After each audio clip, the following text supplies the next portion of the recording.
Hello, welcome to this video. In today's content, we're going to discuss the elements of communication and how this can be seen in real life situation. Since I have already discussed what communication is in my previous video, let's jump to our main topic, which is the elements of communication. So there are 6 elements of communication. The first one is the sender.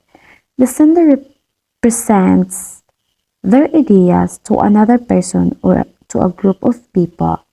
For example, when a manager informs her team about a new product or service launch, the manager here is the sender.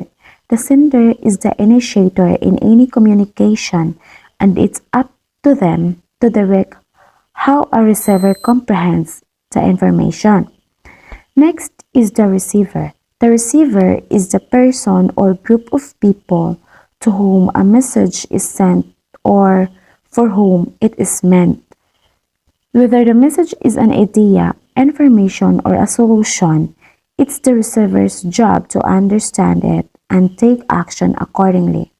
Now, going back to my previous example, it states that a manager informs her team for a new product or service launch. The receiver here is the team, and this is a result of effective communication. The third one is the message. Most of us take the message as just a piece of information conveyed by the sender to the receiver. However, this is more to it. A message is the heart of communication. Interpreting it the way it's meant to be interpreted is what makes communication successful. But people may interpret the same message directly.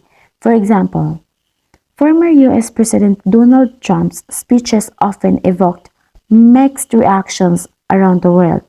Have you ever wondered why? That's because the same message is interpreted differently by different people.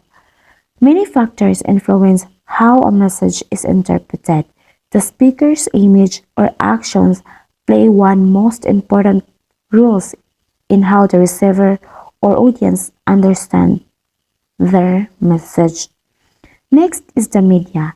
It is a way to send an encoded message to the receiver. Media can be of different types. It can include face-to-face communication or popular mediums such as emails, messaging apps, televisions, and videos. Today, we rely heavily on digital platforms like social media and messaging apps to communicate with other peers and colleagues. Fifth is the encoding and decoding. A message often contains certain signs and symbols in different mediums. We don't always communicate with words after all. There could be pictures, actions, audio, or other ways to convey a message.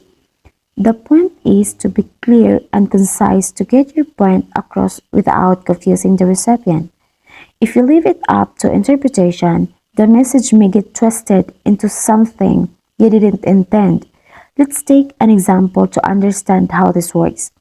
Suppose an employee named AJ realizes that he won't be able to meet the deadline for a report that he was to send by the end of the day.